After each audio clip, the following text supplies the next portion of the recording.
വ്യവസായ വകുപ്പ് സംഘടിപ്പിക്കുന്ന ഇൻവെസ്റ്റ് കേരള ആഗോള നിക്ഷേപക ഉച്ചകോടിക്ക് ഇന്ന് കൊച്ചിയിൽ അല്പസമയത്തിനുള്ളിൽ തുടക്കമാകും. 2 ദിവസം നീണ്ടു നിൽക്കുന്ന ഉച്ചകോടി മുഖ്യമന്ത്രി പിണറായി വിജയൻ ഉദ്ഘാടനം ചെയ്യും. കേന്ദ്ര സംസ്ഥാന മന്ത്രിമാരും പ്രതിപക്ഷ നേതാവും വിദേശ പ്രതിനിധികളും വ്യവസായികളും പങ്കെടുക്കും. കേരളത്തിലേക്ക് കൂടുതൽ നിക്ഷേപങ്ങൾ കൊണ്ടുവരിക എന്ന ലക്ഷ്യത്തോടെയാണ് വിദേശ പ്രതിനിധികളടക്കം 3000-ഓളം പേർ പങ്കെടുക്കുന്ന ഉച്ചകോടി സംഘടിപ്പിക്കുന്നത്. അർജുൻ മട്ടന്നൂർ ഇപ്പോൾ ബോൾഗാട്ടിയിൽ ഈ കോൺഫറൻസ് നടക്കുന്ന കോൺക്ലേവ് നടക്കുന്ന സ്ഥലത്ത് നിന്നുമുണ്ട്. ഇൻവെസ്റ്റ് കേരളയുടെ ഒരുക്കങ്ങളൊക്കെ ഇപ്പോൾ പൂർത്തിയായിരിക്കുന്നു. വിദേശ രാജ്യങ്ങളിൽ നിന്നുള്ള പ്രതിനിധികൾ വരും. അവർ വിവിധ സെഷനുകളിൽ കാര്യങ്ങൾ അവതരിപ്പിക്കും. കേരളം എങ്ങനെയാണ് ഈസ് ഓഫ് ഡൂയിങ് ബിസിനസ്സിൽ 1ാം സ്ഥാനത്ത് അച്ചീവർ പദവിയിലേക്ക് എത്തിയത് എന്നുള്ളതിന്റെ ചർച്ചകൾ നടക്കുന്നതിനിടയിലാണ് ഇൻവെസ്റ്റ് കേരള മീറ്റ് എന്നുള്ളതും പ്രത്യേകതയുണ്ട്. Arjun Mattannur, very good morning. എങ്ങനെയുണ്ട് ഒരുക്കങ്ങളൊക്കെ? എവിടം വരെ എത്തി? എപ്പോഴാണ് ഉദ്ഘാടന ചടങ്ങുകൾ നടക്കുക? പ്രതിപക്ഷ നേതാവ് അടക്കം പങ്കെടുക്കുന്നുണ്ട്. ഇതിനകം ഈ ഇൻവെസ്റ്റ് കേരള മീറ്റിന് വലിയ പ്രാധാന്യവും വാർത്താ ശ്രദ്ധയും ഒക്കെ നേടിക്കഴിഞ്ഞിരിക്കുകയാണ്.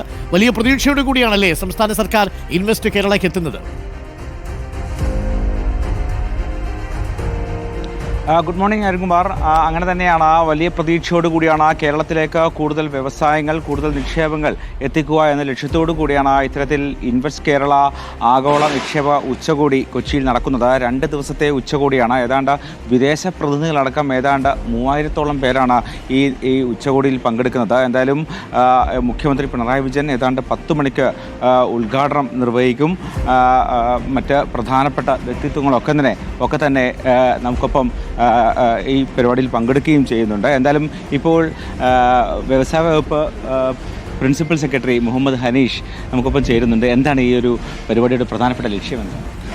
വ്യക്തമായിട്ടും നമ്മൾ കഴിഞ്ഞ എത്രയോ മാസങ്ങളായി ദേശീയ തലത്തിലും അന്തർദേശീയ തലത്തിലും നടത്തിയിട്ടുള്ള പ്രവർത്തനങ്ങൾ, റോഡ് ഷോസ്, അവയുടെ എല്ലാം ഒരു കൾമിനേഷനായിട്ടും ഭരണപരമായിട്ടും അതുപോലെ നിയമപ്രകാരമുള്ള മാറ്റങ്ങൾ ഇവയെല്ലാം ചേർന്നുകൊണ്ട് ഗണ്യമായൊരു പ്രതീക്ഷ ഉണ്ടാക്കിയെടുക്കാൻ സാധിച്ചു. ഞങ്ങൾക്ക് വാസ്തവ രജിസ്ട്രേഷൻ തന്നെ നിർത്തിവെക്കേണ്ടി വന്നു. 5000 ആയിരിക്കുന്നു. അപ്പോൾ അത്രത്തോളം പ്രതീക്ഷയുണ്ട്. അന്തർദേശീയ രംഗത്ത് നിന്ന് 150ഓളം പ്രധാനപ്പെട്ട MNCകളുടെ CEOസും രാജ്യ മന്ത്രിമാരും മറ്റും വരുന്നുണ്ട്.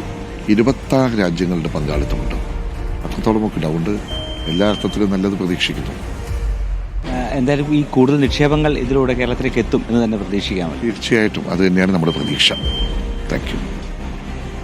അരുൺകുമാർ, ഇത്തരത്തിലാണ് കൂടുതൽ നിക്ഷേപങ്ങൾ കേരളത്തിലേക്ക് എത്തിക്കുക. അതിൻ്റെ ഭാഗമായാണ് ഇത്തരമൊരു ഉച്ചകോടി സംഘടിപ്പിക്കുന്നത്. 2 ദിവസത്തെ ഉച്ചകോടിയാണ്. വിദേശ പ്രതിനിധികളടക്കം 3000-ഓളം പേർ പങ്കെടുക്കുന്നുണ്ട്. ഏതാണ്ട് 30 സെഷനുകളുണ്ട്. മാത്രം ഈ സെഷനുകളിൽ വിവിധ ആളുകൾ പങ്കെടുക്കും. കേരളത്തിലെ സാധ്യതകൾ, കേരളത്തിൽ ഏതൊക്കെ തരത്തിലുള്ള വ്യവസായത്തിനുള്ള സാധ്യതകളുണ്ട് തുടങ്ങിയ കാര്യങ്ങളൊക്കെ തന്നെ ചർച്ചയാകും. ഇതുമായി ബന്ധപ്പെട്ട് എന്തായാലും വിപുലമായ ഒരുക്കങ്ങളാണ് ബോൾഗാട്ടി പാലസിലടക്കം നടത്തിയത്. രാവിലെ 10 മണിക്ക് തന്നെ മുഖ്യമന്ത്രി പിണറായി വിജയൻ ഉച്ചകോടി ഉദ്ഘാടനം ചെയ്യും. വ്യവസായ വകുപ്പ് മന്ത്രി, മറ്റ് സംസ്ഥാന കേന്ദ്ര മന്ത്രിമാരൊക്കെ തന്നെ പങ്കെടുക്കും. അതോടൊപ്പം തന്നെ ഇന്ത്യയിലെ പ്രമുഖ വ്യവസായികൾ, വിദേശത്തെ പ്രതിനിധികളൊക്കെ തന്നെ വിപുലമായ ഒരു പരിപാടിയാണ് ഉദ്ദേശിക്കുന്നത്. നമ്മൾ ഇതിനു മുമ്പ് ഈ ജിം അടക്കമുള്ള പദ്ധതികൾ അന്ന് കോൺഗ്രസ് അധികാരത്തിലിരിക്കുമ്പോൾ നമ്മൾ കണ്ടതാണ്. ഈ നിക്ഷേപ ഉച്ചകോടികളൊക്കെ പല ഘട്ടങ്ങളിൽ നടക്കുമ്പോഴും ധാരണാപത്രങ്ങൾ ഒപ്പിടുന്ന രീതി ഉണ്ടായിരുന്നു. പക്ഷേ ഈ ധാരണാപത്രങ്ങൾ ഒപ്പിടില്ല, താല്പര്യപത്രങ്ങൾ സ്വീകരിക്കുകയുള്ളൂ. അതിനുശേഷം അവ പെട്ടെന്ന് യാഥാർത്ഥ്യമാക്കാൻ ശ്രമിക്കും എന്നാണ് നമ്മളോട് വ്യവസായ വകുപ്പ് മന്ത്രി പറഞ്ഞിരിക്കുന്നത്. അപ്പോൾ ആ കാര്യം കൂടി നമുക്ക് വ്യവസായ മന്ത്രി വരുമ്പോൾ ഒന്ന് ചോദിക്കാവുന്നതാണ്. ധാരണാപത്രങ്ങളില്ല, പകരം താല്പര്യപത്രങ്ങൾ ക്ഷണിക്കുകയാണ് ചെയ്യുക. അതിനുശേഷം അവ വളരെ പെട്ടെന്ന് യാഥാർത്ഥ്യമാക്കാൻ ശ്രമിക്കും. ഒരു കാര്യം കൂടി നമുക്ക് വ്യവസായ മന്ത്രി വരുമ്പോൾ ചോദിക്കണം. ഇതിൽ പഞ്ചായത്തിൻ്റെ അനുമതി വേണം തുടങ്ങിയ ഭാഗങ്ങളൊക്കെ എടുത്തു മാറ്റി കുറച്ചുകൂടി എളുപ്പത്തിലാക്കാൻ ഒരു നീക്കം തുടങ്ങിയെങ്കിലും പ്രതിപക്ഷ മന്ത്രിയെ വിമർശിക്കുന്നുണ്ട്. പഞ്ചായത്തിൻ്റെ അധികാരം കവരുന്നു എന്നുള്ളതാണ് പ്രതിപക്ഷത്തിൻ്റെ ഒരു ആരോപണം. അതിൽ കൂടി നമുക്ക് വ്യവസായ മന്ത്രിയുടെ പ്രതികരണം ഒന്ന് ആരായാവുന്നതാണ് എന്ന് തോന്നുന്നു. ഏതായാലും പ്രതിപക്ഷ നേതാവ് അടക്കം മുഖ്യമന്ത്രിക്കൊപ്പം ഇൻവെസ്റ്റ് കേരളയിൽ പങ്കെടുക്കുന്നത് കേരളത്തിൻ്റെ വ്യാവസായിക ലോകത്തിന് സമൂഹത്തിന് ഒരു വലിയ ഉണർവും പ്രതീക്ഷയും നൽകുമെന്ന കാര്യത്തിൽ സംശയമില്ലല്ലേ?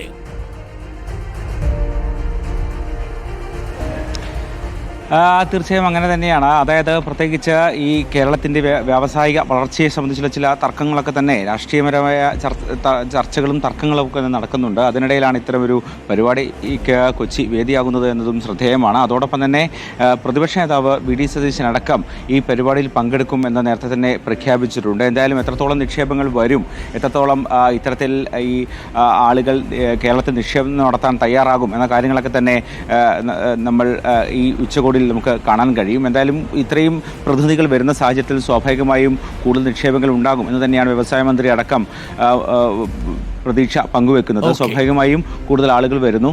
എന്തായാലും ഇത്തരത്തിൽ പ്രതിപക്ഷ നേതാവ് അടക്കം പങ്കെടുക്കുന്നു എന്നുള്ളതും ഈ പരിപാടിയുടെ ഒരു പ്രത്യേകതയാണ്. നേരത്തെ ഇതുമായി ബന്ധപ്പെട്ട ചില വ്യവസായ മേഖലയുമായി ബന്ധപ്പെട്ട ചില തർക്കങ്ങളൊക്കെ തന്നെ ഉണ്ടായിരുന്നു. പക്ഷേ അതിനപ്പുറത്തേക്ക് കേരളത്തിലേക്ക് നിക്ഷേപങ്ങൾ കൊണ്ടുവരാൻ വേണ്ടി പ്രതിപക്ഷവും ഭരണപക്ഷവും ഒന്നിച്ച് നിൽക്കുന്നു എന്നുള്ളതും കൂടി ഏറ്റവും ശ്രദ്ധേയമായ കാര്യമാണ്. അല്പസമയത്തിനുള്ളിൽ അർജുൻ കല്യാട് അവിടെ എത്തിച്ചേരും. അലി കൂടി അവിടെ എത്തുന്നുണ്ട്. നമ്മുടെ വാർത്താ സംഘം ബോൾഗാട്ടിയിൽ നിന്നും തത്സമയം വിവരങ്ങൾ നൽകാൻ പ്രേക്ഷകർക്കൊപ്പം ചേരും. പ്രതിപക്ഷ നേതാവ് മുഖ്യമന്ത്രിയും അടക്കം ഇന്നിപ്പോൾ ഒരു വലിയ ചടങ്ങാണ്, വലിയ സദസ്സാണ് നമ്മൾ പ്രതീക്ഷിക്കുന്നത്. 5000-ഓളം പേര് ഇതിനകം രജിസ്റ്റർ ചെയ്തു എന്നാണ് മുഹമ്മദ് ഹനീഷ്, വ്യവസായ വകുപ്പ് പ്രിൻസിപ്പൽ സെക്രട്ടറി, പറഞ്ഞിരിക്കുന്നത്.